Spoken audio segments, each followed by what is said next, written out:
Thank you, Chair Putlow. Good to see my former colleagues from the Senate and the Assembly, and of course, new faces, as always is the case in the revolving body. So, as you know, I just became mayor of the city of Buffalo, and the city is saddled with the consequences of about a generation of fiscal mismanagement. And for years, the city's relied on one-shot revenues, unrealistic budgets. Now the bills have finally come due, and I'm seeking your partnership in developing a toolbox to shield my constituents from the fallout from as much as possible. So, in short, I'm asking you to help us, help ourselves, and to help the people of City of Buffalo. My administration is prioritizing disciplined and efficient spending, but this is not a problem we can cut our way out of it. Put simply, we have a revenue problem and not a spending problem. I'll share with you a few data points to illustrate the issue. For the past 15 years, Buffalo taxes have remained flat, with the levy actually decreasing several times during that time period. Our expenditure growth has remained well below inflation for over a decade, and today over 70% of our expenditures go to salaries for employees and their benefits. So we cannot make significant cuts in remaining functional municipal government.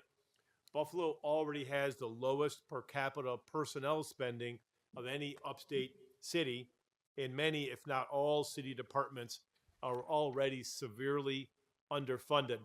Meanwhile, the people of Buffalo have become accustomed to receiving the bare minimal of services. Despite an incredible DPW team, we don't have the equipment necessary to plow our streets as well as the surrounding municipalities do. Last year, multiple community centers in Buffalo were forced to close their doors because the city couldn't pay the utility bills on the community centers. The ones that remained open are in various stages of disrepair. Our water infrastructure is aging and in dire need of repairs. The cold weather in the last 14 days has given proof to that, as we've had water main breaks all over the cities. All these problems are solvable. We know we can do better, but that starts with honest budgeting of both revenues and expenditures and honest and responsible planning. Buffalo has spent years relying on temporary fixes to plug budget holes.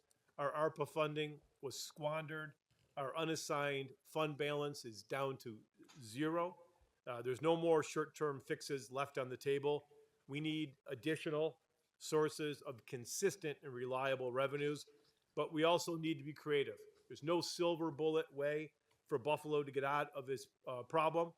We need and are seeking a variety of tools in our toolboxes to help right our financial ship.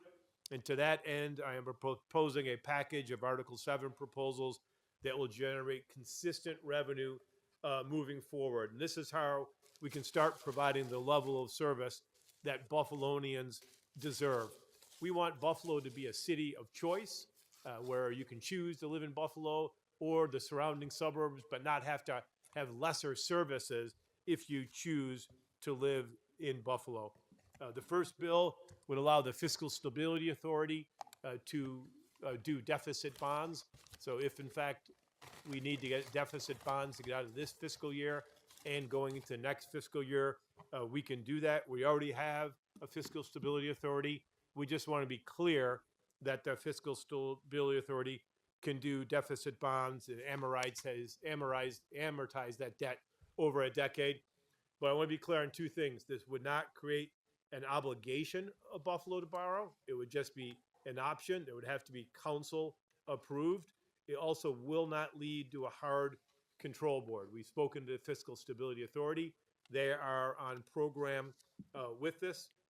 Last year, this body passed a parking authority bill that allows Buffalo to sell its parking ramps. We need some changes to that legislation. The legislation restricts Buffalo from operating any parking ramps if we do that. We only plan on selling half. And we also want to make the change that adds mayoral oversight to the transfer of any lots or ramps operated by the city. And finally, we want to change the board composition so the members of the board are ex officio rather than the last mayor's budget director. Have it to be the current mayor's budget director in their ex officio capacity. So those people can change, but the person in the board is there because of the position they're in. We're also asking for permission to request tax raises based on a few different things. We have the lowest per capita tax levy amongst all upstate cities. We know we can't rely on state support to fix everything that we do. So we'll be seeking property and tax increases over the next 3 years. But we also don't want to overburden the people of the city of Buffalo. So we would like to have other ways to generate revenues. One is a supplemental tax on vacant and abandoned property. We have over 14,000 vacant lots in the city of Buffalo. We have acres and acres of vacant industrial site. We want to tax them at a different tax level because the vacant properties use way more resources than full properties do. Cities like Baltimore, Detroit, and Cleveland are doing that. We would like to do that. These properties create blight and they are expensive.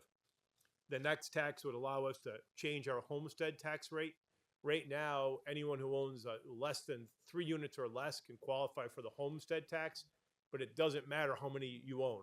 We want the homestead tax to be for owner occupied units and not allow investors to own dozens of units, but still somehow get taxed at the rate the same of an owner occupied homeowner. So we want to do that. Buffalo is a city of doubles and triples. So this is one way to generate more revenues. And we have investors from Toronto and Madrid and United Arab Emirates who are buying property in our system, in our city. And one of the reasons they're so appealable is because of the tax revenue. The third proposal is a real estate transfer tax, similar to taxes in New York City, Yonkers, Mount Vernon, and Peekskill, which would allow a tax on the sale of a property, and the tax would be paid by the seller of that property, so it wouldn't impede new home ownership opportunities. We would like to do that at two-tiered tax structure for properties that go over $1 million and properties that are under $1 million. So my team has developed these proposals in the best attempt to close our budget gap. I don't take your partnership for granted, but I wanted to impress upon you the gravity of Buffalo's financial situation. Our services have already been cut to the bone. There's not much left to trim, but if we don't begin to close our budget gaps, the only option we would have is to further reduce our police force and fire department and city workers. That's not something we're interested in doing. So with your help and our commitment to a 3-year soft landing plan, we can help avoid the harmful cuts and put Buffalo on a path to fiscal stability. Thank you for your time today, and I'll be happy to answer any questions at the appropriate time.